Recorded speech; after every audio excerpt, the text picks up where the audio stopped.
Beth. Yeah, and I punched a hole in my foot in that thing. Oh yeah, that's right. I feel like this lighting doesn't really give you full credit for the amount of damage that you've had done. Look what Jeff did to me in sparring.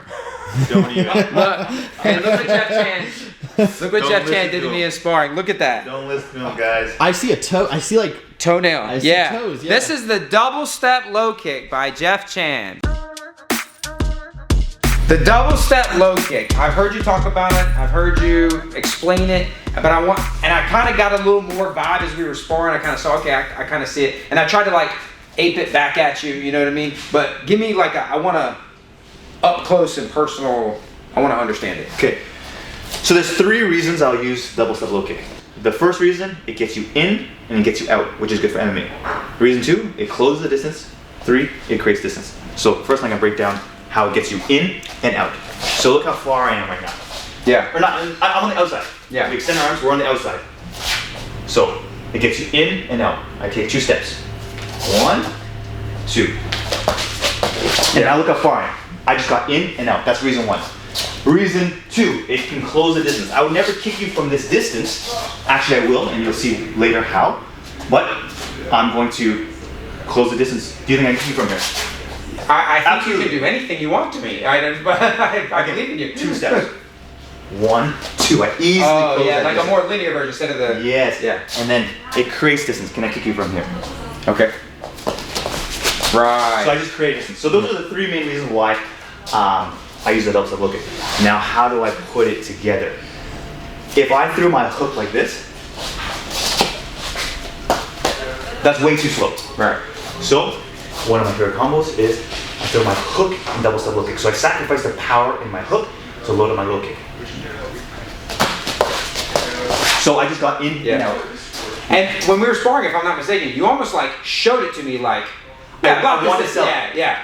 So that I'm not doing other things to worry about the kick. Like I'm like, oh, because when he did it, I was like, ha, you're not gonna punch me like that. He exaggerated the hook. So look, we're MMA style. Look how far we are. Yeah. I'm out here. I'll even yell, I'll shout, I'll pivot, I'll load it up. Yeah. And I'll throw a big wide hook. I'll step my rear foot forward.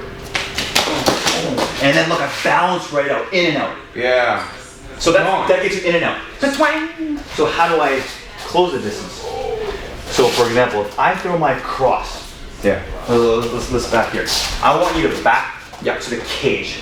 Okay. Yeah. I easily close the distance. With my legs coming together, as soon as you land. Yeah. Now, I'm gonna throw my cross, and you're gonna jam up on it. Alright. Boom. I just created distance. Yeah. So that's 3 main reasons why I use the double step low kick. Close the distance, create distance, get in and out. Let's get the feet. I gotta track you. Yeah. So I don't want to go faster than you, not slower than you. I go at your speed. Because if I pick my own speed, I won't be able to adapt. Right. The double step low kick allows you to adapt. So if you suddenly stop, I have to either go that way, that way, that way, that way, or even that way. Yeah. So for example, I throw my cross, and you just stay there. I see that boom. Yeah. I throw my cross, you back away. I gotta track you. But if I just pick a choice or pick a decision, and I assume that you're backing like crazy, now I go. Now I jam up on you. Yeah. So you have to adapt on the spot. This allows you to adapt on the spot. So that would do the backwards one if that happens, right? Boom. Oh man. And look how I bounced so far. Do you know what? One of the things that is a problem in martial arts, like typically beginners, and they want to do a cool combo, and they know the cool combo. One of the big problems is, so like the classic combo I always use that is sort of like one of the hardest things for beginners to master, but it's supposedly like a basic combo, is landing body hook to low kick, right? That's a hard thing for them to do. And one of the things that we have to tell them to do is when they go body hook low kick, the decision to throw the low kick is probably already made for a beginner when he's doing, it's this. Yes. Like he can't have time to think. This, it looks like, it gives you like a hit. If you do fighting games, it's a hit confirmation.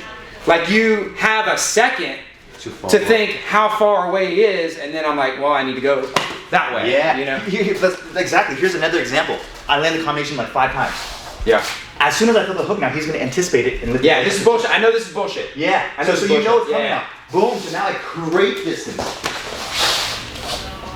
And pretty much. And you were able to decide to do that after the combo's already started and you make a decision. So you have to, obviously this comes with experience and time and practicing it, but once you do it enough, you can adapt on the spot. Right now you're probably thinking like, oh, how the hell did you do that? But you can't. Practice. It's just like, how do you do a head movement?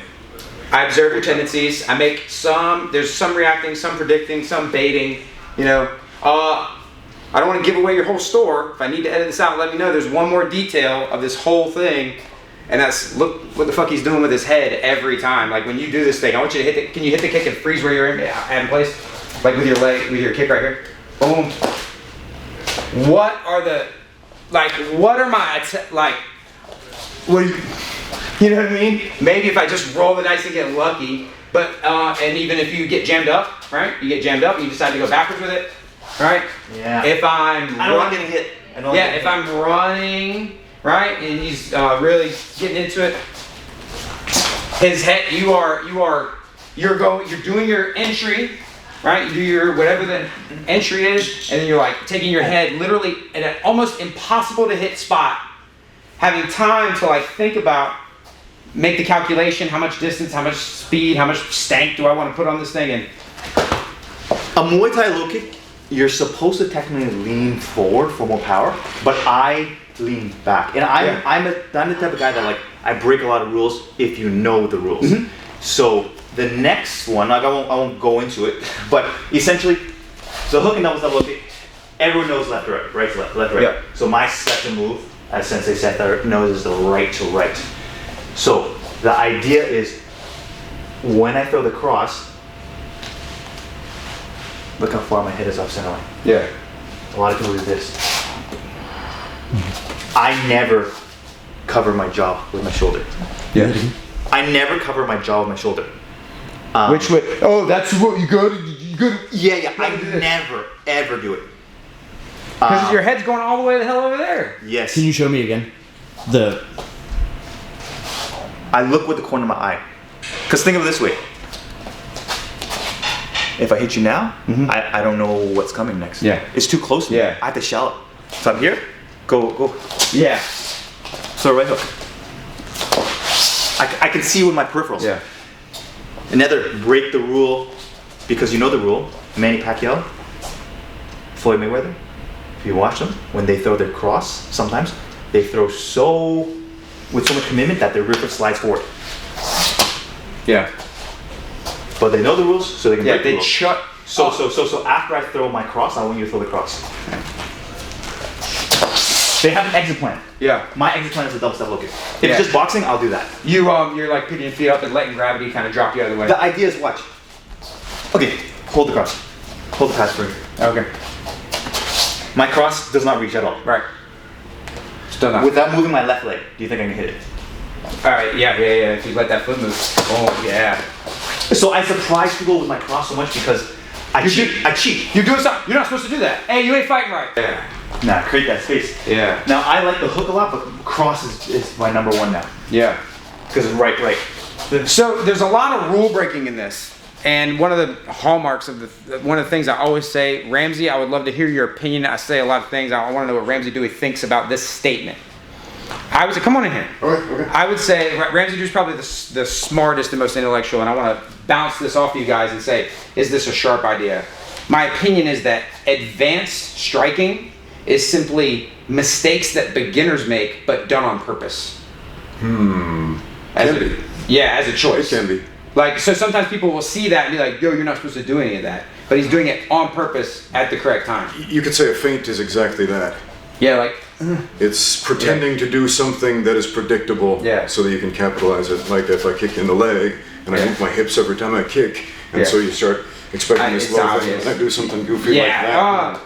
Or even just the idea, just the concept when you step out, you talk about stepping out and going hands down. This is don't do that. But I chose to do that at a safe time. Jeff Chan is one of my top 5 YouTube channels. I won't tell you exactly which number you are, but he's in my top 5. And it's because when he teaches a technique, he then shows you him doing it to a ton of dudes, good dudes, high level guys. He shows you when he tries it and it doesn't work and explains why it doesn't work and the problems with it. And he lays it all bare because he wants you to get better at this stuff. I'll link his channel down in the description below. Let's face it, if you're subscribed to Hard to Hurt, you probably already subscribed to Jeff Chan. And make sure you subscribe because we got more stuff coming out, sparring. Maybe it's a little bit behind the scenes of this thing that we're doing, maybe, as much as we can, as much as we're allowed to. We got a pretty ironclad NDA. They have my family in some room somewhere, and yeah, just like we're gonna kill some people. Worst case scenario.